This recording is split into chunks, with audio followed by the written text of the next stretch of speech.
Hello friends, welcome to my channel. મિત્રો, આજે આપણે વાત કરીશું એલએલબી સેમેસ્ટર 4ની આવનારી યુનિવર્સિટી એક્ઝામના મોસ્ટ આઈએમપી પ્રશ્નો વિશે, જે તમને આવનારી યુનિવર્સિટીની એક્ઝામમાં પૂછાઈ શકે છે.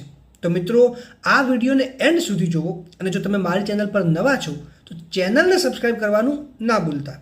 ફેમિલી લો 2 ક્વેશ્ચન 1, વિભાજન એટલે શું? વિભાજનની વિવિધ રીતો દર્શાવી. કઈ સંપત્તિ વિભાજન માટે જવાબદાર છે અને કઈ સંપત્તિનું વિભાજન થઈ શકતું નથી તેની ચર્ચા કરો. What is partition? Discuss the methods of partition and which properties are liable for partition and which are not. Question 2, બિનવસિયતી ગુજરી જનાર હિન્દુ પુરુષની સંપત્તિ તેના જુદા જુદા વારસદારોમાં કેવી રીતે વહેંચવામાં આવશે તે અંગે હિન્દુ વારસાધારો 1956ની જોગવાઈઓને નિર્ણિત કેસો સાથે વિગતે સમજાવો. Explain in detail the provisions regarding distribution of shares amongst different heirs of property of Hindu male dying intestate as provided under the Hindu Succession Act 1956 with case laws.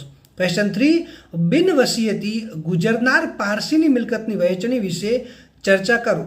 Discuss the distribution of the property of an intestate Parsi. Question 4, કૌટુંબિક અદાલતની સત્તાઓ અને કાર્યક્ષેત્રો વિગતે સમજાવો.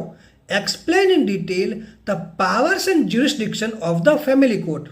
Question 5, મુસ્લિમ કાયદા હેઠળ વક્ફની વ્યાખ્યા આપો તથા વિધિમાન વક્ફના આવશ્યક લક્ષણો અંગે વિસ્તૃત ચર્ચા કરો.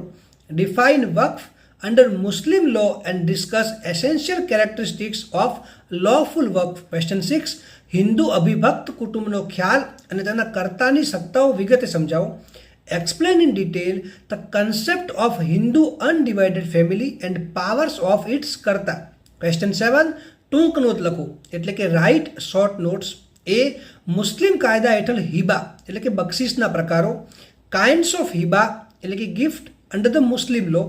બી, ભારતીય વારસાધારા હેઠળ અધિવાસનો અર્થ અને ખ્યાલ. meaning and concept of the domicile under the Indian Succession Act. C, અવલ અને રદ્દનો સિદ્ધાંત મુસ્લિમ કાયદા અન્વય એટલે કે doctrine of increase and return under Muslim law. અને ડી, બિનવસિયતી ગુજરનાર ખ્રિસ્તી ધર્મ પાળતી વ્યક્તિની મિલકતની વહેંચણી. Distribution of the property of an intestate Christian person who followed Christian religion. હવે મિત્રો, જો તમને કોઈ બીજો ક્વેશ્ચન હોય તો તમે મને કમેન્ટ સેક્શનમાં પૂછી શકો છો. અને આ વિડીયોને લાઈક કરો, વધારેમાં વધારે શેર કરો અને મારી ચેનલને સબસ્ક્રાઈબ કરવાનું ના ભૂલતા.